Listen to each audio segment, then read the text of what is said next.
สวัสดีครับผมชื่อณัฐ ชลกร หมื่นคังปัจจุบันดำรงตำแหน่งผู้จัดการแผนกอาวุโส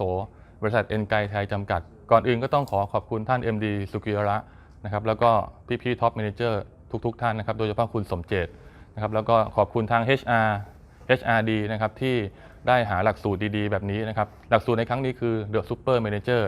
ความรู้สึกเกี่ยวกับหลักสูตรในครั้งนี้หลังจากที่ได้อบรมมานะครับ4 วันนะครับผมเห็นว่าการอบรมในครั้งนี้เนี่ยถือว่าเป็นการอบรมที่ดีมากเพราะหลายๆเรื่องหลายๆอย่างที่เราไม่รู้ที่เราไม่ทราบนะครับ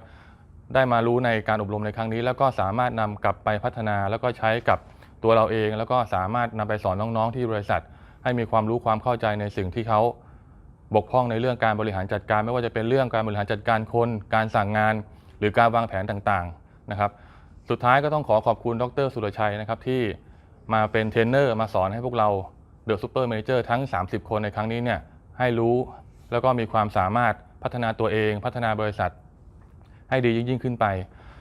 สุดท้ายฝากถึงน้องๆนะครับที่จะมาอบรมในรุ่นต่อๆไปถ้าได้มาอบรมแล้วคอร์สนี้ถือเป็นคอร์สที่ดีมากนะครับนำความรู้ที่ได้รับการอบรมจากดร.สุรชัยเนี่ยกลับไปใช้พัฒนาบริษัทเอ็นไกไทยให้ดียิ่งขึ้นไปนะครับขอบคุณมากครับ